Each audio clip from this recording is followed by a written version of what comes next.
Hey everyone. The YouTuber Destiny recently had a couple of run-ins with some Muslim apologists. Now, the first one was Sneeko, and probably most people have seen that absolute embarrassment. There was a follow-up debate, and that was on the Fresh and Fit channel with this dawah apologist I'd never heard of before called Sulaiman Ahmed. Because he's a more of a professional dawah apologist, he was able to sneak by quite a lot of dishonesty and outright lies, which, because Destiny doesn't have the best knowledge about Islam, he wasn't able to pick up on at the time. So I'm going to run through it all and fill in the gaps that Destiny missed.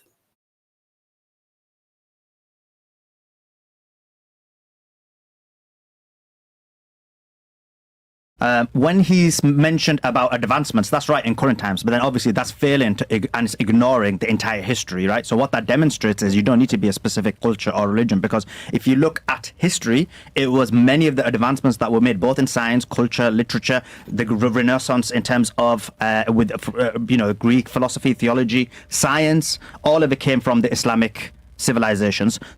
Yeah, I mean, that's total and utter bullshit. This is golden age Dawa narrative that has been pumped out for the last 10 to 15 years, and it's been debunked so many times.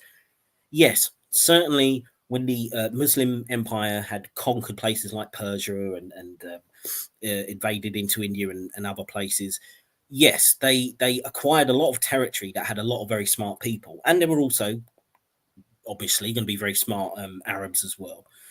Now, some of them did do some good science in certain limited areas, and it is also true that some of the ancient Greek work was saved by the Muslim scholars kind of finding it and kind of transcribing it and that kind of thing. So yes, there is some truth to what he's saying, but the actual achievements have been massively, massively overrated, exaggerated, and just sometimes lied about. They did a few bits and pieces here and there. Yes, they did contribute, not trying to deny that, but it is not this like world-changing stuff.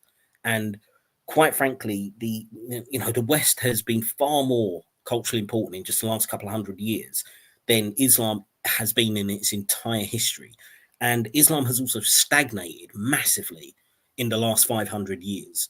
So you really can't take that much credit for it, and it's this constant propaganda that basically Islam is not just responsible for the golden age, but they sort of will try and then take credit for everything that every other culture has done since then, because it's supposedly like riding on the bedrock of what Muslims did in golden age, and it's just nonsense.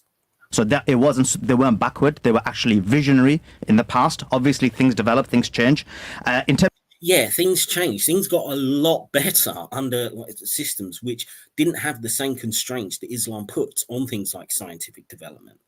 So it was only ever going to be limited, I think, while you have this kind of fundamentalism, the kind of fundamentalism that while this guy sort of purports to be a bit of a modernizer, he's not really. And if he had his way, there would be very little development scientifically or culturally under the kind of system that these Dawah apologists want. So to take credit for advancing the human race when ultimately you want to keep it stagnant is a bit of a hypocrisy. of Islam being exclusionary, that's completely not true. Like Islam within or totalitariety allows all religions, cultures, and psychologies within it. Yeah, that's just a fucking lie. I mean, it really doesn't. I mean, if you want to take what the Islamic scriptures say, yes, you can live as a dhimmi if you're considered people of the book. So traditionally, that is going to be Jews, Christians. There were some Islamic rulers who tried to stretch that definition when India was invaded to include Hindus, but there's no place for someone like me as an atheist. There's no place for Buddhists. There's no place for Sikhs and Hindus, really, if you actually take the literal definition of what Islam says. It says either you can live as a dhimmi, you can convert to Islam, or if you're one of these, polytheistic or other mud religions, as the Islamic scriptures see them, basically you got to be run out of town or you're going to be executed. Now that is the traditional definition of how Islam sees other religions. And as for atheists, yeah, I mean, we're bottom of the pile. So to say it's accepting of all these other religions and all these other psychologies, whatever that was supposed to mean, again, is propaganda. He knows that, and he's trying to put a kind of polite face on what is a very totalitarian religion. Now, in terms of what he's talking about in terms of freedom, I'm for all the freedom. The problem is we're seeing in real time that this propaganda no longer works, because in reality, we've seen it. You speak against Judaism, you speak against Zionism, and they completely want to censor you. You're not allowed to. Right, so here we start getting into the stupid conspiracy theory stuff and the anti-Jewish rhetoric. Now, first of all, you're supposed to be talking about Islam. This is the point of the debate. And he basically uses the rest of the time to do a massive game of whataboutery, mostly talking about Jews and Judaism and Zionism and doing the poor me, the victim kind of thing and saying, oh, Jews are running everything. The conversation is not about that. Even if you are correct, which you're not, this is just bullshit conspiracy theories. That's got nothing to do. You're supposed to be talking about, is Islam the right way, not pointing at Judaism and saying, oh, well, they're kind of worse than us, or they're censoring things worse than we would. It's a complete crappy argument to use. Mention the Holocaust in certain countries because you're going to be locked up, put in the gulags. You're not allowed to write. No, you won't be putting gulags. It's just conflation of things, right? The gulags are the kind of things you've had in Russia for political dissidents. If you want to talk about Holocaust denial being illegal, yeah, that's certainly true for some countries in Europe, particularly. So those that were formerly, Nazi supporting states like Germany and Austria, yeah, they brought in those anti-Holocaust laws for a very good reason, considering the context. They were trying to denazify the countries. So at least on a temporary basis, I can kind of understand the cultural context of that. Now, do I think that Holocaust denial should be illegal? No, of course I don't. I would get rid of those laws, but I can understand why they came in. It wasn't just like it was in a complete vacuum. But yeah, United States, Canada, Britain, France, other countries, Holocaust denial is not illegal. So it is only a small number of states. To do this kind of victim thing as if this represents the whole West, that's crap. Now, in the United States, you can't even do BDS in 34 states because of Zionism. So, yeah, again, see, I looked up this stupid claim. I mean, yeah, it is true that the majority of the states in America now, they've passed laws, but it's not that you can't do BDS. What these laws are basically saying is that if the state government is like handing out contracts and stuff, they have to make sure that those companies are not doing this whole boycott, divestment stuff in Israel. Now, you can agree or disagree with that. I'm not saying that I agree with those laws, but it's not saying that as a private individual, you can't take actions to not invest in Israel. You're talking about specific things like government contracts. So again, I'm not saying whether it's right or wrong, but he's acting as if basically like any private citizen who just like refuses to buy produce from Israel is going to get arrested or something. This is the kind of bullshit narrative he's trying to put in people's heads. As much as he wants to say it's not, and when you look at extremism, yes, there are extreme elements within Islam. One isn't going to deny that, but yeah, but you will downplay it, and that's the problem. And you're especially going to do it with this next bit of whataboutery. From a proportionate perspective, we've seen it, the extremism that's happened within Zionism. And so extremism is bred from different ideas, cultures, and it's even from atheism. We've seen the huge amount that's happened in terms of atheism. So, yeah, I mean, are we really going to start down this road? I mean, this is the kind of apologetics that usually ends up with like, oh, well, Stalin was an atheist and look at how many people he killed. Yeah, I mean, these are bullshit arguments on the face of it. I mean, no one was killed because of Stalin's atheism. He was killed because he was a murdering psychopath who was power obsessed. He was oppressing everybody for different reasons that he saw as a threat. So, I mean, these arguments are just stupid on the face of it. But also, he's talking about Zionist extremism. Are we really going to compare those two, Islamic extremism and extremism that comes out of Judaism?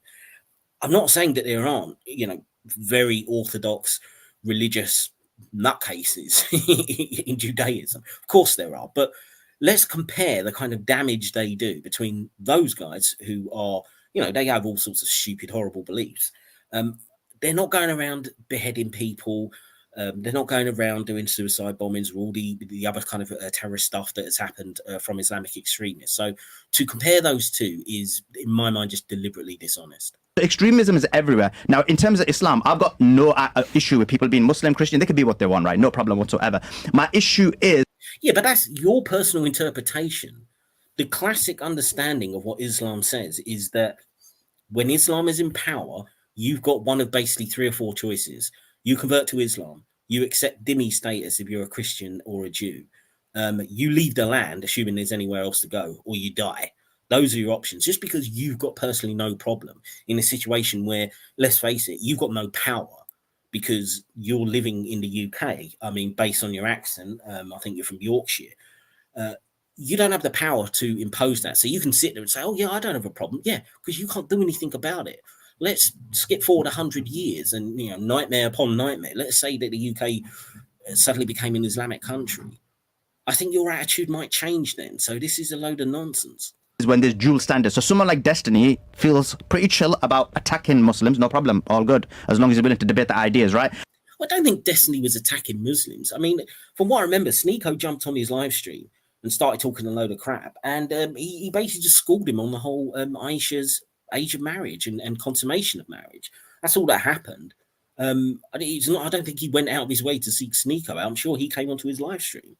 But the same type of people basically lose their minds if you're willing to talk about Judaism. They'll call you anti-Semitic. They'll want to put you in jail. So who wants you to put you in jail? Again, I mean, this guy lives in the UK. So let's just say that. He can say anything he wants about Jewish people. Well, again, about Judaism. I mean, obviously, if you're like stirring up like racial hatred or something to Jews, then yes, there are laws in the country to sort of that you can be prosecuted for that, just as there can against, any other religious group or a racial group or any other kind of incitement. Yeah, but if you just criticize Judaism, or you criticize Israel, you're not going to get locked up. That's absolute bullshit. I mean, we've seen months of mass protests in London and other cities in the UK where, unfortunately, I think there are a lot of genuine protesters, but there are also a lot of Islamists who are using it to be quite intimidating. And there's been very little reaction from the police for the most part. So you are free to criticize Israel. You're free to criticize Judaism. You just want to play the victim card. It is the dual standards, and and Judaism has the same standards that Islam has. The only difference is someone like Destiny. So again, listen to that. I mean, he's supposed to be arguing for the positives of Islam, and basically, this is another sort of whataboutery. He's basically saying, well, if you're saying that Islam is rubbish, well, we can just say, well, Judaism is just as bad. That's not a good argument. That's like a race to the bottom. And let's be honest here. Most Jewish people who are religious, considering the many Jewish people who aren't, but those who are religious, only a small number, I think, of this kind of extreme Orthodox fringe. I mean, many Jews are these kind of liberal reform kind of temples and stuff like that, where they don't take all this ridiculous stuff in the the Torah and things like that, when it's going back to the Old Testament things of you've got to regulate your life and do all this kind of the bad stuff that is in the Old Testament. Most Jews, the vast majority of Jews, reject all that crap anyway. So yes, I mean, you can always point to some scripture and say there's a load of terrible stuff in there. But what's more important is how has it been applied and how many of it are applying it. And we know that in terms of people who follow Judaism, there's very little problem for the world in comparison to those who follow Islam. We know there's a fuck ton of problems when it comes to that. Won't call them out, and obviously we know why. So when you say you run the world, I guess America does from a overt perspective, but not from a covert perspective. You see, and that was why I brought up the whole thing about America running the world kind of language, because what did he say there? He said, yeah, I think America runs the world, but from an overt perspective, not a covert perspective. So what does that mean? He's basically saying that Jewish people are running America and using America as like their truncheon to damage everybody else in the world, and particularly Muslims. This is the kind of conspiracy theory bullshit. And this guy is supposed to be like a moderate. You'll see, I mean, he does, when he talks about child marriage and stuff like that, he sort of does this more ambiguous thing. He doesn't think Aisha was 9 years old, etc. But on one of the crucial things, the virulent anti-Jewish sentiment that does run through a lot of the Muslim community, he's worse than ever. He is promoting all this kind of anti-Jewish stuff all over Twitter.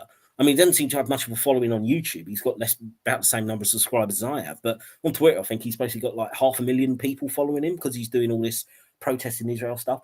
And he's basically just spreading these kind of anti-Semitic conspiracy theories that Jews are running the world through America. So, yeah, I mean, not much of a reformer, I would say.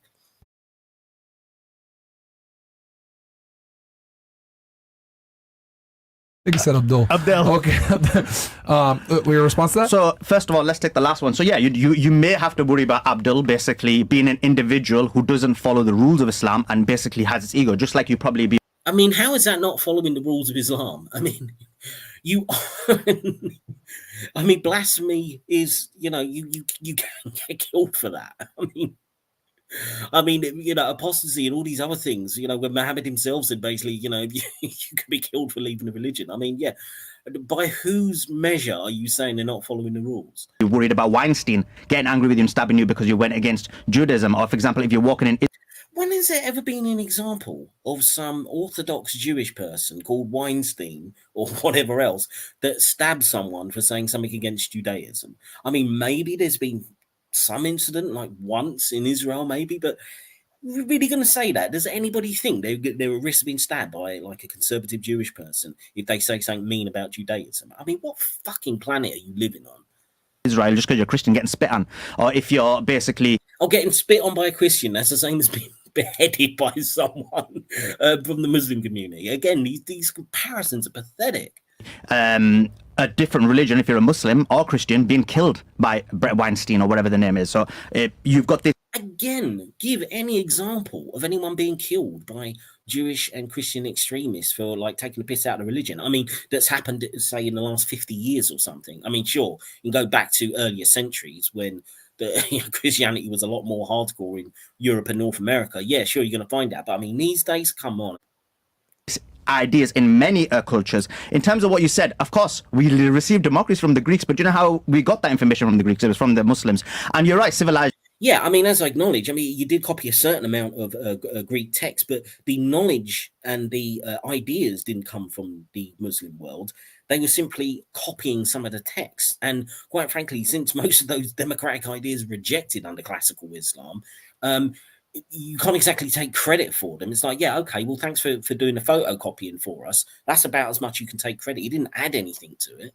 Just in start and end. So in reality, your argument is this is the current civilization, and based on your own argument, it will end. And actually, many historians say that the proletarians within any society become the dominant. And right now, according to even historical literature, the proletarians are the Muslims. So I think he's trying to say the proletariat, which is, talking about like the working classes. Whether this is what he's trying to compare that to. I mean, this is like going into sort of socialist theory or whatever, class warfare or something. You really think that that's what the Muslims represent, like a beaten down working class that are going to rise and get rid of the oppressive capitalists or something? You think that's coming from the Muslims? I mean, really? This could be a situation where they take over, but I'm not saying they should. I'm not advocating that. Yeah, you're not advocating that officially, that Muslims should take over. But if I asked you if America or Britain became a Muslim majority society and they wanted to impose Islamic law on everyone, would you go against it? I would love to hear you answer that question. In fact, hell, if you or any of your minions happen to be watching this, I would actually invite you onto my channel to answer questions like that. Would you fight against an Islamic state being imposed on people? Because I bet I would not get a no out of you.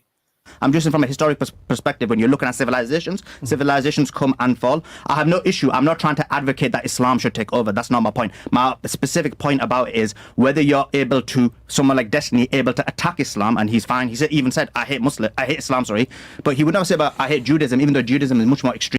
Well, I mean, he might say that, but again, nobody is under any obligation to have the same opinion about every single religion. Religions are different. And some, I think, objectively have worse stuff in them than others. In my personal opinion, yeah, I've got negative to say probably about every religion. But in terms of the content and most importantly, the way it's interpreted by the majority of Muslims today, I would say hands down, Islam is the worst in terms of its impact, in terms of the negativity on society. And I will back that in any conversation, any debate with anyone. And you are not obligated to say, oh, well, I'm going to criticize all religions equally. No. There's no obligation. Any problem someone like him would ever have with Islam, I've always explained and I've always shown that Judaism is much more extreme in all aspects, in all endeavors. Yeah, you'd have to demonstrate that. That's just a wild assertion. So yeah, in terms of YouTube being banned, so yeah, you can deplatform someone, you could take someone's voice away. That's one aspect. But also we've seen the genocidal nature of extremist regimes, whether it comes from all religions or no religions, and we've seen that in real time right now. Yeah, again, I mean, this is the implying that Israel's carrying out a genocide. Now, I'm not going to wade into the Israel-Palestine thing because it's just too much rhetoric on both sides. But I fundamentally disagree. Anything like a genocide is going on there. And just a final point. There's a reason why we're on YouTube discussing this right now. And we're going to be talking about Zionism in Rumble. So that's it. Yeah, because you were invited on the Fresh and Fit channel to talk about it. That's the reason. But yeah, do your, you know, anti-Jewish conspiracy theories again. Is it all? Okay.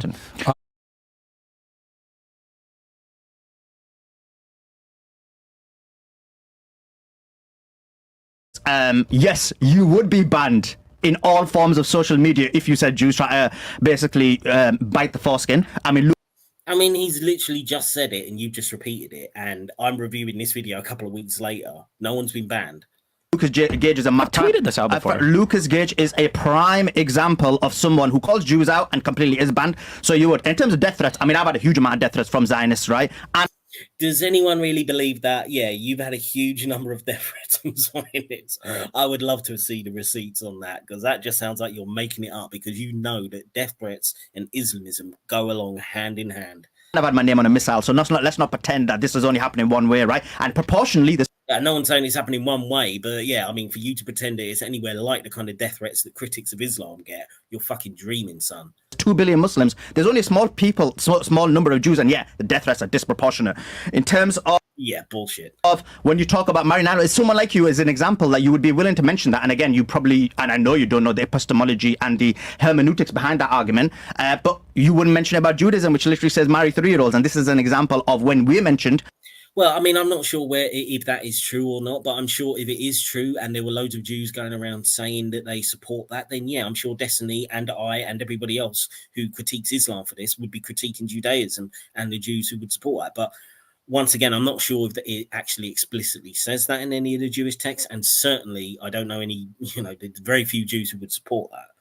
As an example, when I mention in debates, they lose their minds. They'll block me. They'll try and cancel me. And this has happened on many platforms. So it does happen indeed. I think Weinstein, you mentioned. Yeah, complaining about you being blocked, even though you're on the Fresh and Fit channel and you've got 500,000 followers on Twitter, and yeah, you've got your YouTube channel, but you're being cancelled apparently. Yeah. And Weinstein is like a Jewish name, so you probably just got confused there. And the last bit about immigration. So of course, the reason people immigrate to Western countries and not obviously Israel is because due to Zionist agenda, basically Muslim countries have been bombed to the ground. Now, when do you get that? Apparently, Zionist agenda causing countries being bombed to the ground explains Muslim immigration to the West, right? First of all, Israel didn't bomb Iraq or anything like that. So basically, you're just doing this bullshit conspiracy of the Jewish puppet masters over America and the rest of the Western countries, like forcing them to go to war or something. So that's just bollocks. But secondly, I'm sorry, Pakistan has not been bombed. Most of the Muslims who live in the UK, for example, are from a Pakistani heritage. Again, most of the Muslims who live in France are from North Africa, so Tunisia, Algeria, Morocco, Egypt, etc. None of those places have been bombed, by the Zionists or anybody else. So this is just absolute rubbish. There's certain countries that have basically not been bombed to the ground. We're seeing emigration happening. We're seeing basically people from Britain go to Dubai and go to UAE. So it's not. Oh, yeah, a few people who think they can make a fast buck in basically what is a casino world, which is what UAE has become. I mean, you honestly think anyone's going to go there because they're like in love with the Islamic values or something? I mean, there's barely any Islamic values there now because it's just there for tourists and businessmen. You think the average person from Britain's going, oh, yeah, you know what? I'd really like to live by some Sharia or something in UAE, which obviously they don't have. I mean, it's so deluded. Specifically about that, it's really about a 20-year, even longer, psychological impact of destroying these countries for Israel. Again, does he think that Islamic immigration to the West started in 2001? I mean, what the fuck is he talking about? I mean, certainly in our country, I mean, he's a product of it, for crying out loud. His parents or his grandparents obviously came to the UK, and they didn't do it only 20 years ago, I'm sure. So, I mean, he's just so ignorant. I mean, actually, I don't think he's ignorant. I think he knows this is bullshit. He's just lying. Okay. I know we were meant to talk about that, but you brought about immigration. So many other things.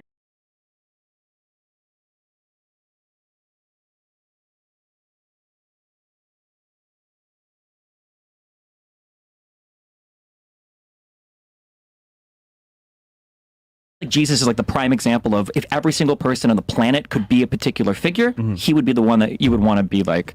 So Yeah, I mean, I would slightly disagree. I know what he's saying with that. I mean, it's certainly a much more wholesome figure in general than Muhammad. And I mean, this is a problem. This is where we come back to things like there are differences, major differences between religions. And the thing is, when you look at something like Christianity, and a lot of Christians will just say, "Well, I'm a follower of Jesus," kind of thing, and that's the core. Yeah, that kind of hippie, peaceful, love your enemies, turn the other cheek kind of thing. It does make a difference in terms of that as your guiding light. Or somebody like Buddha, who is, somewhat a similar sort of figure, peaceful kind of peace spreader, that kind of thing.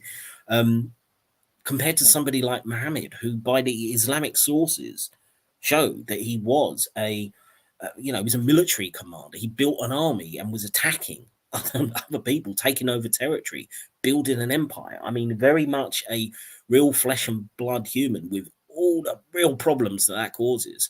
And I think if Islam is to actually get rid of a lot of the problems, they need to stop trying to compete with the Christians for this. We've got the best figurehead, because I think this is a lot of problem. If there was a de-emphasis on Muhammad, then a lot of the bad things that Muhammad did, like the child marriage, like the wiping out Jewish tribes and stuff that had supposedly betrayed them, the invasions, the owning slaves, etc., owning sex slaves. You wouldn't have Muslims defending all that today if they could just dial down the emphasis on Muhammad and just focus on the better elements that you can find in the Quran. But I almost think it is because of this sort of competitive nature, we've got to have a figurehead. And the only one they've got is Muhammad. And you lost in terms of the way that the world went. This glorification of empire building and, killing. That's not so much fun, for the average person who lives there. They don't really want to glorify that kind of thing. So it does leave Muslims with a problem. Fuck the Jews for killing him. I'll say that, okay? Oh. It depends on the individuals, and also on top of that as well, it depends on the sects and ideas and ideologies, right? So I agree with it. In terms of Islam being a political ideology, again, this is like a false norm and false notion that's applied to Islam, because actually every ideology, whether it's Western or religious, has political elements in it. Yeah, well, first of all, we're not talking about any ideology. We're talking about whether a religion is political or not. And yes, saying that other religions have political elements, okay, you can probably make that argument. That's very different from what Islam is, which is incredibly political. It is, in its orthodox reading, it is basically saying there's no difference between religion and politics fundamentally. Now, obviously, through history, different Islamic empires, they didn't put that into full measure. So, I mean, you did, depending on the time in the Islamic Empire, you might actually have, by the standards of the day, a relatively kind of liberal thing where religion didn't intrude too much. And there are other cases where it was very harsh. But in terms of what the scripture says, yes, I mean, you can't divide the politics and religion. And it is a major problem that exists more in that than any other major world religion. Greek, from Plato's Republic to even current times, when you've basically... I mean, it's all about Plato's Republic. That's not a fucking religion, is it, you dummy? How are you going to compare that? These scenarios happening. Actually, within the United Kingdom, Judaism actually has their own legal courts. They have their own police. So they have their...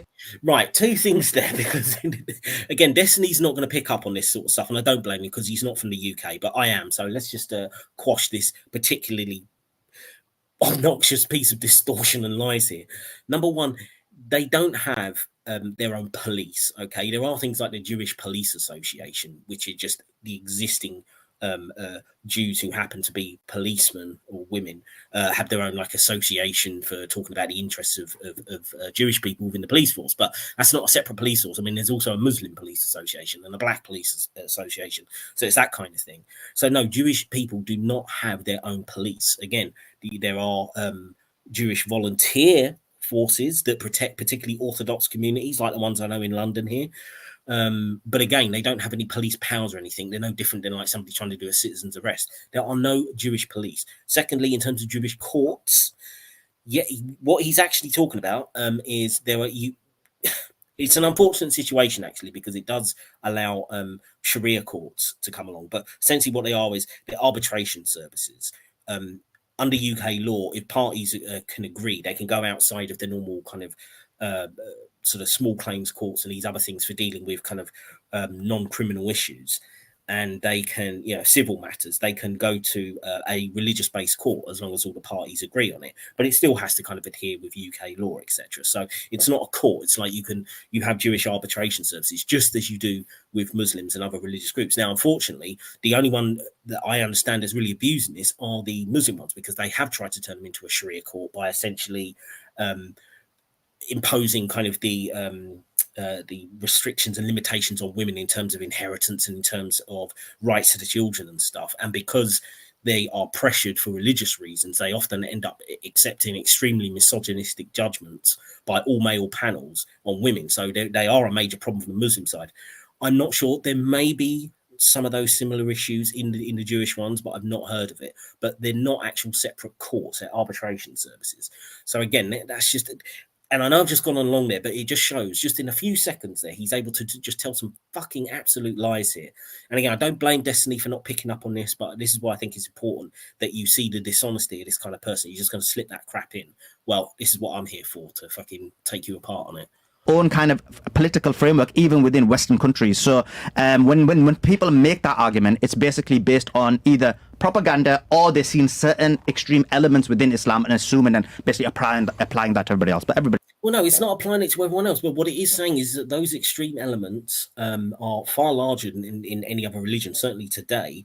And it's not just the extreme elements. It's people like you who still basically have a traditional Orthodox reading. You're not quite as bad as, say, the Islamists or the dawah clowns, except for your hatred of Jewish people. But yeah, so you might reject some of the worst possible things that the Islamists are saying. But yeah, again, I'd really love to talk to you and say, would you reject living under an Islamic state in the UK if Muslims became a majority? Because I honestly don't think you would. So the extremism is much more widespread, and certainly there's a lot of Muslims who would tolerate it happening even if they weren't going to actively go out and do it themselves. Yeah, everything else I agree with his assessment. Okay. In terms of Arabs killing each other, that's also fake as well, but we'll talk about that. Like, I guess he's going to talk about Syria, but again, that was because of Western intervention.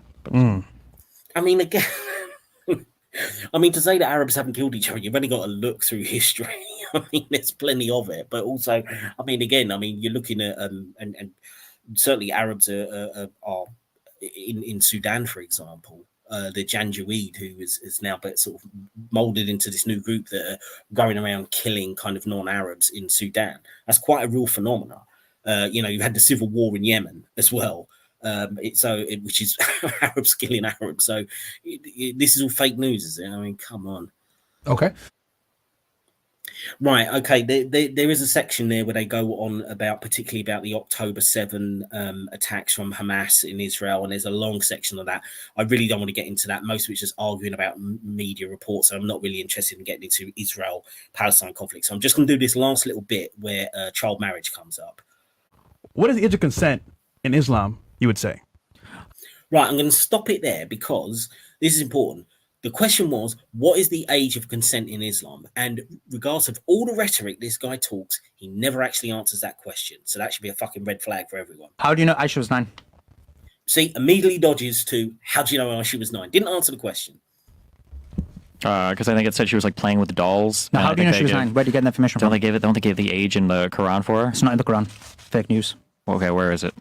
Right, okay, see, this is a problem with Destiny. And again, I don't expect him to be an expert on Islam. It's not exactly the sort of stuff he normally talks about. But yeah, if you're going to debate these guys, you really should know the basics like that. Yeah, as he's going to talk about, it comes from the Hadith. It's not specifically mentioned in the Quran.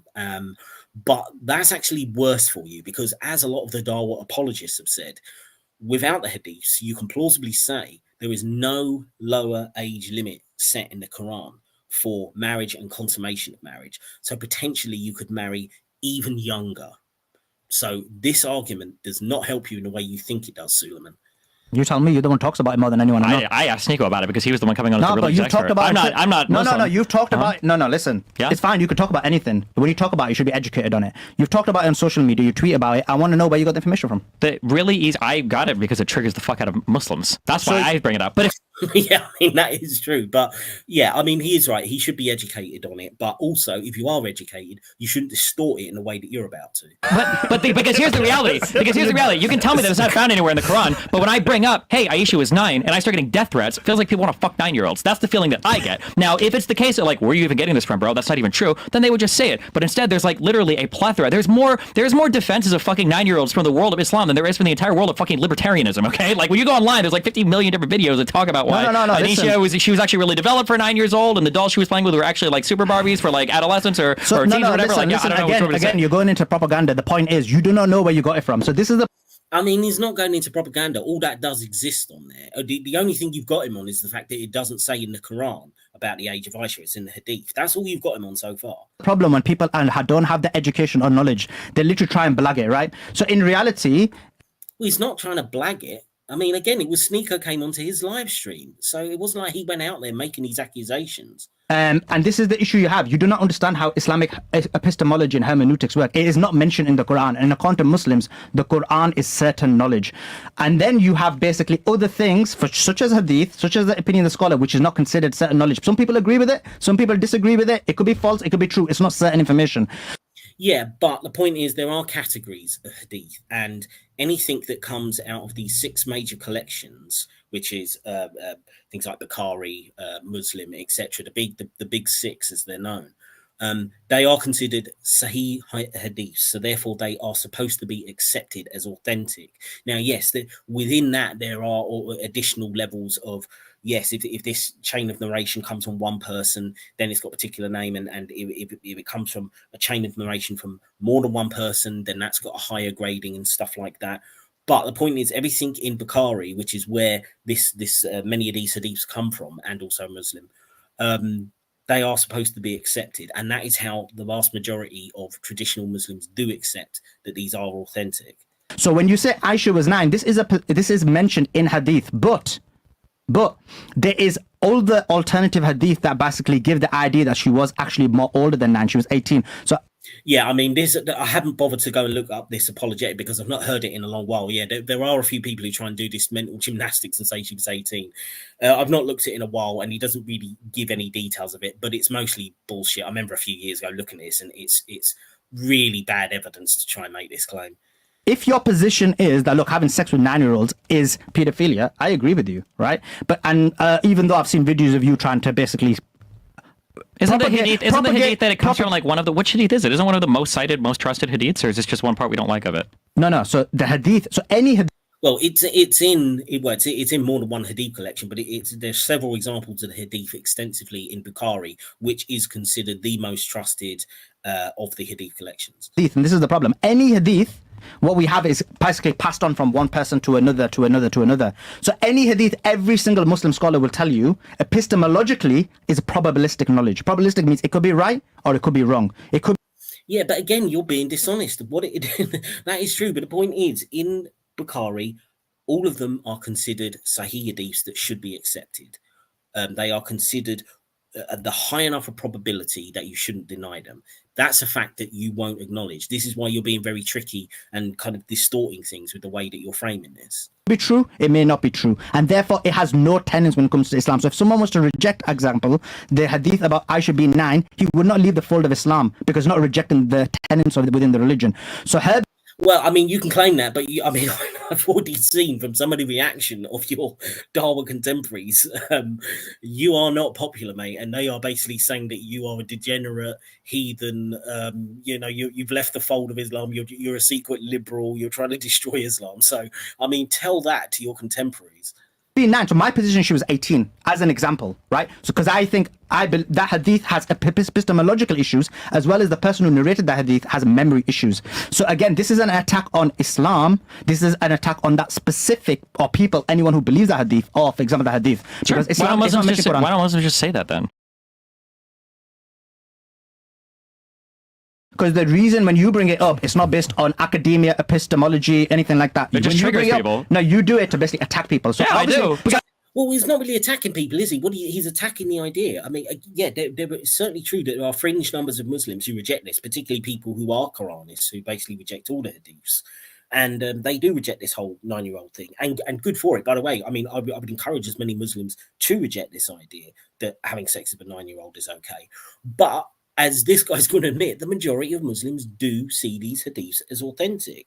So this argument is just, semantic sensitive, or you're essentially just trying to have a go at Destiny because he doesn't know the epistemology behind it. Well, he's not an Islamic scholar, and he's not someone interested enough to look into it to confirm those kind of details. The point is, he comes across the majority of Muslims are going to defend these hadiths. They're going to defend what Muhammad does, and that's what he's attacking, that idea. And if you had any balls, you would be confronting your fellow Muslims on this instead of atheists and getting them to change their mind. I think most Muslims in the United States and in Europe, I don't think they want to have sex with 9-year-olds. I don't think they would support that either. I mean, I would agree with that too. As I say, I mean, most Muslims who say these hadiths are genuine, they will do some sort of mental gymnastics and say, well, this was a one-time thing for the Prophet, or he was, Aisha, by the miracle of the desert heat, suddenly, she had the body of an 18-year-old or some other bullshit like this. So I do agree that the majority of Muslims wouldn't advocate for it today, or that they know that there is a problem with this kind of thing, like they're in their good conscience and their human intuitions, but they will still defend the practice. They will still defend Muhammad. They will still say, they still won't say that under an Islamic state, if you put Sharia there, then Muslims would not be allowed to do this. So they're still riding the fence, and there's still a problem, a lot of Muslims, because while they wouldn't want to do it themselves, they're not saying that it's wrong. In terms of Muhammad's case, and in case if an Islamic state came about. And then you've got people like Ali Dawah who were just like, absolutely, yeah, I'd sell my kids off at 9 years old. So yeah, it's a problem. They clearly don't. And if you ask them, most people would say, look, the argument, those who even believe it, they'll be like, look, we accept it, but it was physically, emotional development is a different time. And I don't agree with these arguments. I'm just saying they make those arguments, but they say right now the development is later mentally and physically, and therefore it should be much later. So even their argument isn't that you should have sex with 9-year-olds. Sure. The reason. Well, yeah, I mean, for some it is, to be fair. I mean, I have encountered a lot that do actually support it. But yeah, I would say probably the majority, they know in their good conscience that they can't really defend this because it's ugly as fuck. So they will come up with these gymnastics. But it is enough to run defense, whether it's historically from Muhammad or to say, oh, well, we wouldn't do it unless it's an Islamic state. That's already bad enough, because you're giving cover to the people who are even more orthodox, who would just openly say, like Daniel Hakikatu, yeah, it's great. And not only do I support it, I advocate for it. I think it's the best way to get married as young as possible. And you're giving those cover, which is why I do have a problem with Muslims who will do this mental gymnastics, but they won't condemn it just wholeheartedly. You get that response because you specifically are doing it to attack a person individually. 3 minutes. And so people. No, he's attacking the idea, not the person. Stop doing the victim narrative. People are emotional, so people are going to provide an emotional response. That's Can I add? My point is, my issue with Destiny is he didn't know what he was arguing, where it come from, the source of it. Yeah, but that's a completely asinine, ridiculous point to make. And it was the point is that the majority of Muslims do think these hadiths are genuine. People like Sneeko call up and they get owned on it because, yeah, they join a religion and they really haven't got the foggiest idea of the content. They don't know there is all this terrible dark stuff in it, which they then have to go on to defend because people like you run interference. Now, I get Javed Hashmi vibes off this guy, who's another modernizer, sort of, some of you may know from a debate he had with Daniel Hakikatu on the Modern Day Debate channel. And he tries to do this sort of, yeah, I reject the hadiths about Aisha's marriage. And again, I do think it's a good thing, but again, you are framing it in this dishonest way. You're acting as if this is not a problem. Just because you and a handful of other fringe Muslims have decided to try and get around this, that doesn't mean that most Muslims have. And he didn't know the epistemological and hermeneutical reasons. He was just doing it to attack Muslims. And he's admitted that. And obviously... No, he's attacking the idea. Stop playing the victim. Hence why he gets the response he did. Sneeko got real triggered. Pretty funny. It was fucking funny. Yeah, he did, because he was conned into joining a religion that he knows nothing about, just like the likes of Andrew Tate and all these other grifters who sort of, join up temporarily because they're going to get clicks and views from Muslims. They don't know half of the shit that they've signed up for. Viral though. Oh my God. Okay. I didn't watch the Sneeko one. I'll read the chat. Shout out to Sneeko. He'll be here. What percentage of? I'm curious. What percentage of Muslims think you agree with that? Agree with what? With your hadith interpretation there. I'll set the timer. 3 minutes. So it's 3 a good minutes. question. Well, I'm just curious. Right now or classically? Right now. So classically, I would say it's the vast majority. Right now, I would say the minority. Okay. Yeah. Wait, right now the minority agree with you or disagree with you? Agree with me. Minority. So the agree with me. majority of Muslims right now think that Aisha was 9 years That's old. right. Yeah. Well, wait, then what the is the point of all this then? Because Yeah, the point of all this was to try and distract from the main issue, which is that this is a massive problem. So therefore, he knows he can't defend the fact that most Muslims do support this stuff. And by the way, it's not just now. I mean, he's saying, oh, classically, he didn't think that was a majority. He's got no evidence for that. But the point is, it is a problem. So he's trying to distract the argument by saying, oh, you didn't know it was in the Hadith rather than the Quran. So, you know, everything you said about child marriage is now not relevant. It's just absolutely stupid. I'm trying to explain to you. No. The point is because you have to understand how hermeneutics work, and you need to understand that what you attacking isn't Islam. You're attacking a certain position No, it is Islam, and it is the majority position. that some people have within Islam, even if it's the majority. That was The overwhelming majority. my point I was trying to make. And actually, Okay. my position is a position that was held by a large proportion in the early centuries. So for Yeah, you would need to provide some evidence for that. Picking a one or two individuals who might have rejected that hadith at the time that it was written does not mean that the majority didn't believe it. You would have to bring some proper evidence. example, So, well, then- the then it person sounds who like my narrated issue the then- hadith, the person who narrated the hadith, his own teacher wouldn't take that hadith of him, as an example. Yeah, one person. Wow, that's not a majority. So it wasn't accepted as much in that time. Is that the guy with the bad memory? Yeah, you see how he quickly changed that? He said it wasn't accepted as much. First, he was saying it was like it wasn't the majority. Now he's saying, oh, well, it wasn't accepted as much back then. I mean, I don't even believe that claim unless you can provide some evidence. But you see how slippery the language is, how they'll change it. And yet they're still giving off this impression that, oh, no, this is some aberration of the modern world that people believe this hadith. That's absolute bollocks. Yeah. Just so the audience understands. Yeah, it's the guy with the bad memory. Yeah. Okay. So All right. Imam Malik, who was his teacher, who's one of the founders of Sunni legal theory, did not take that narration from him. Okay. We still got 2 minutes on the clock. Anything else that you guys want to? Okay. I just want to make sure all parties are satisfied. That was a great discussion. Yeah, I mean, it wasn't a great discussion in my mind. I think Destiny did okay, and I don't blame him for a lot of this crap that got slipped by, because the other guy, regardless of whether he is sort of modernizing on certain issues like child marriage, and which obviously I would appreciate if he would actually go challenge other Muslims on it rather than atheists. But yeah, he still let a lot of bullshit slip by. He just majorly, everything is a Jewish conspiracy to this guy. Let's make excuses. Let's blame America for every problem in the Muslim world, etc. And it's just all this kind of nonsense. And yeah, the child marriage thing, you're trying to downplay it as a problem because you as an individual might not agree with it. And you're part of a very small fringe, unfortunately, within the Muslim world. Now, I hope that grows where more and more people do reject this hadith. But right now, it is still a major problem. Destiny had every right to call Sneeko out when he called him up. I hope you enjoyed it. Sorry I've been away for the last few weeks, but the sunshine has just been too nice to be doing any videos.